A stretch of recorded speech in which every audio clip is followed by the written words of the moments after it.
Hi there, I'm Roxanne Miller, and I'm really happy to see you back on my channel. Today, I was thinking to talk about something that for me it was not a common idea, and that was that people are good, and people are inherently good.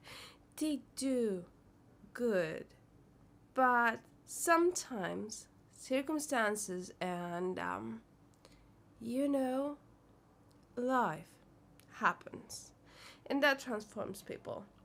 But these past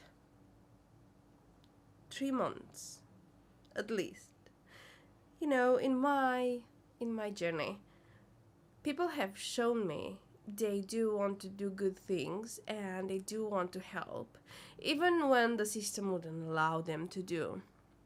you know we are somehow educated in the idea of doing desperate moves in desperate times. We have this nature, we have this flight or fight system in us that actually pushes us to do things, desperate things, when the situations get desperate. And looking in my past, I have done plenty of those decisions and it does not help. What it really does help is to step back, assess the situation, see the forest and the trees, and then act on that. But yes, it's easier said than done, and I know from experience it's like that. I mean, it's so hard, so hard to become humble enough to understand that whatever is happening to you, I'm getting goosebumps. Whatever is happening to you, you created one way or another. That you gotta be strong enough as well to face it and shift your vision, shift the way you see life, shift the way you see circumstances, and shift the way you're thinking. This is the hardest thing to do, not to solve the situation. Actually, taking a step back and assessing and seeing what you're doing is the hardest part. And also, it's all the idea of, you know, taking on the fact that you are creating whatever you're living. But there is light. There is light, and we've grown with the idea that there is the light at the end of the tunnel. There is light.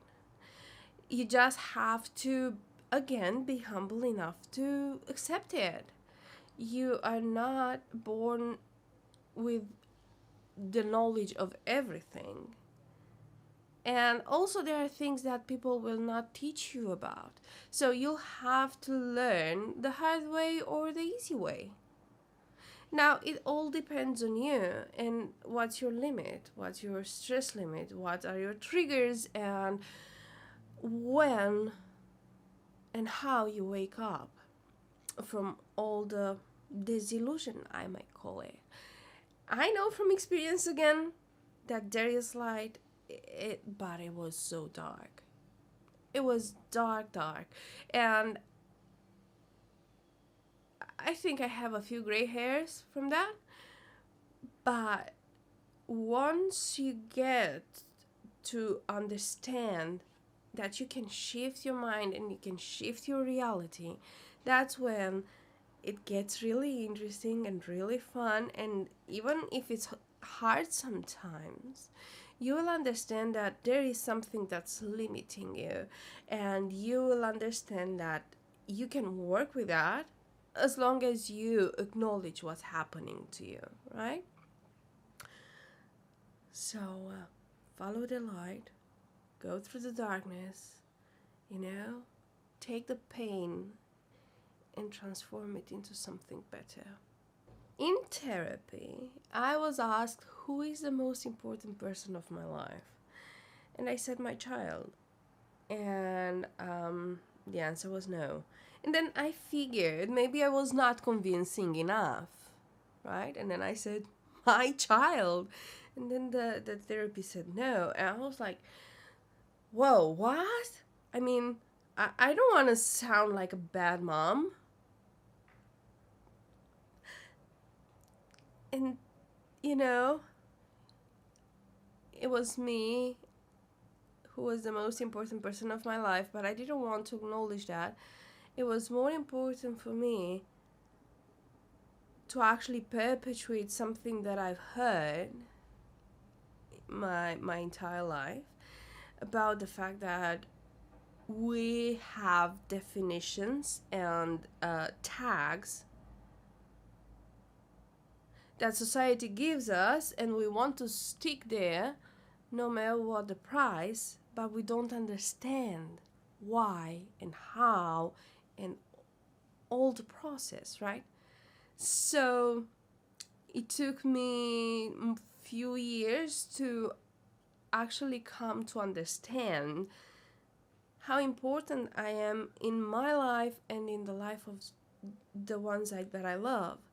And if I'm not all right, nobody around me will be all right. And that is because we mirror each other. Everybody is us pushed out. Whatever somebody is, however somebody is reacting to us, is because us are reacting that way. So, for instance, in an argument, you might get angry because the other person is triggering you in a specific way, the same way you're triggering the other person. So it's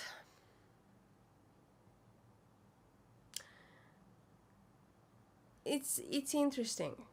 It's something to think about and something to study. If you are kind to another person, the other person is going to be kind to you.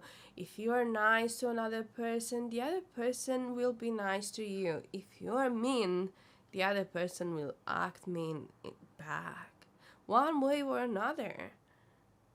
That's why we have these generation fights, like, you know, grandparents, parents telling us, in our days we didn't do this, but there were things that you did do that you were not allowed to do, and that fear now is acting up through others. It's really, really fun to watch and to understand once you get to understand that. And for instance, I went on a trip this weekend and the train broke down, and the guy that's giving the tickets and checking on the tickets and stuff like that announced the entire train that the train won't go anymore because it broke down. So everybody wanted their money back. I was looking at the guy, he was shaking because everybody was angry at him. Everybody was shouting at him. It's not his fault the train broke down. He might be drama addicted and enjoy that situation in one way or another without realizing it. I'm not questioning that. But on the other hand, one dude told him, "You ruined my day." Really? That guy ruined his day? And the thing is, we were in a big train station, and 10 minutes after that, another train came. So it wasn't like you're going to spend the day in a small train station where no train stops, except for the broken ones, right? And I just stood out of the crowd because I couldn't deal with that kind of energy. Moved on, took the next train. I had to pay again for the ticket because it was another company, right? And the guy was so nice. The guy who's selling the tickets in the train was so nice just because I responded nice. Everybody else shouted at him as well because they were not content with the fact that they have to pay another ticket. And when he arrived to me, he said, "You're from the broken train." And I said, "Yes. How much do I have to pay?" And he looked at me and he said, "Nothing." He taxed everybody else. People do want to help. And it's fascinating to me. It's like, and that is interesting because I remember how many times I tried to save other people from their situations. But of course, it's easier to see the problem when you are not in the situation, right? And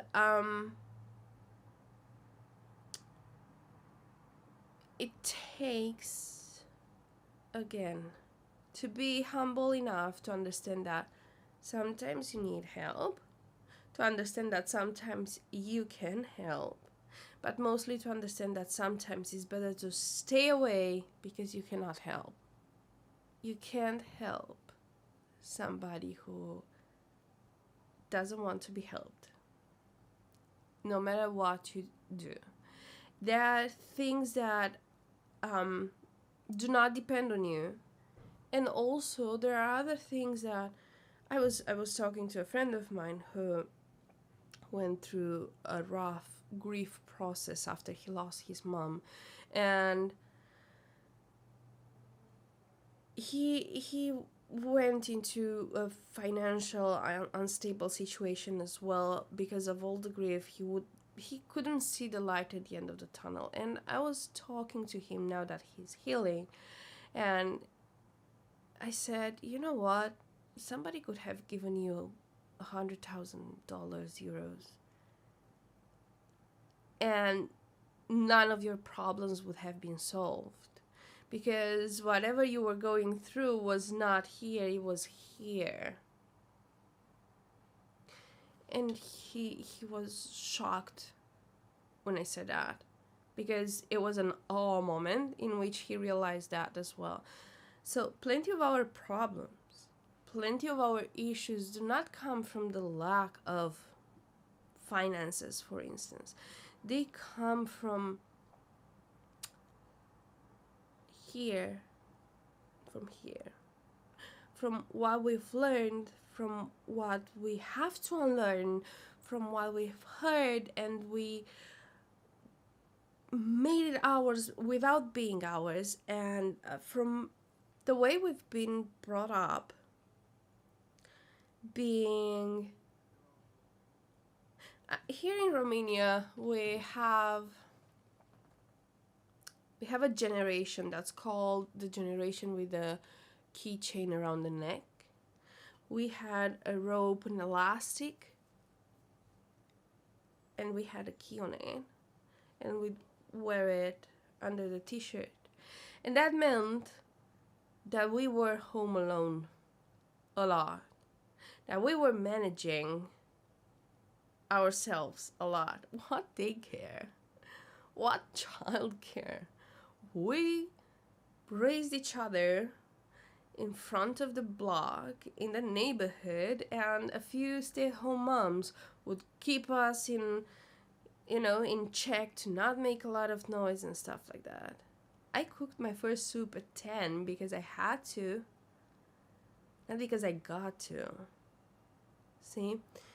It's so all these things, well, feeling lonely and feeling sad, and we would compensate with buying something. And something like that would actually get us in trouble, because when you buy compulsively, you buy a lot of crap that you actually don't use, that you spend a lot of money on, and besides the waste, doesn't fill up the emptiness, because we do not understand where the emptiness comes from. And it's the same thing with compulsive eating, and with gambling, and with plenty of devices. As long as we don't understand where they come from, we will not stand a chance in fighting them. And